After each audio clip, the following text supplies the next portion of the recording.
A historic moment of hope and tension. Trump's push for peace in the Israel-Gaza conflict. With President Donald Trump hosting Israeli Prime Minister Benjamin Netanyahu at the White House, there's renewed hope for resolving the long-standing conflict in Gaza. Trump is aiming to broker a significant ceasefire next week, focusing on securing the release of hostages and putting an end to hostilities between Hamas and Israel. But here's where it gets controversial. Trump's recent decision to target Iranian nuclear sites and subsequently mediate a ceasefire between Israel and Iran has polarized his supporters. Some feel let down by his commitments to steer clear of new military conflicts. During the Oval Office meeting, Trump emphasized the strong position on demanding an end to the conflict. "I believe we'll have an agreement by next week," he told the media on Tuesday. According to Hamas, the group is contemplating a revised 60-day ceasefire proposal from Qatari and Egyptian mediators. They believe mediators are working diligently to bridge the gaps and establish a framework for serious negotiations. And this is the part most people miss. Despite the optimism, there's a crucial challenge.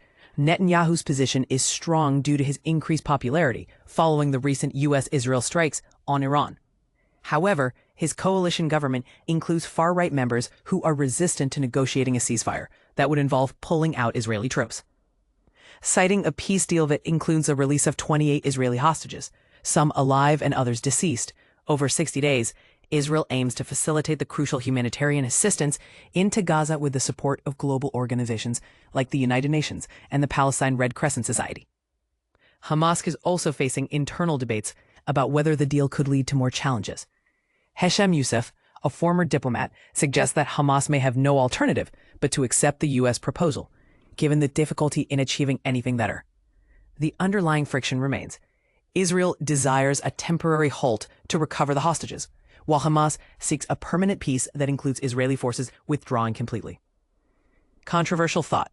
Could the current diplomacy significantly reshape regional dynamics? Share your take. What might be the long-term impacts of such a ceasefire? The intensified diplomatic efforts by Egypt and Qatar aim to secure a ceasefire, vital for regional stability. With Egypt heavily involved, the hope is to manage the humanitarian crisis and bring relief to those affected in Gaza. As negotiations continue, Israel aims to revive its regional influence. One former general emphasized that the current political and military momentum might be Netanyahu's best chance to secure a favorable peace agreement ahead of forthcoming elections. Monitoring the situation closely, the U.S. efforts to reignite ceasefire negotiations reflect ongoing tensions and hopes for long-term peace. In the end, the world watches as regional stakeholders navigate these critical diplomatic waters.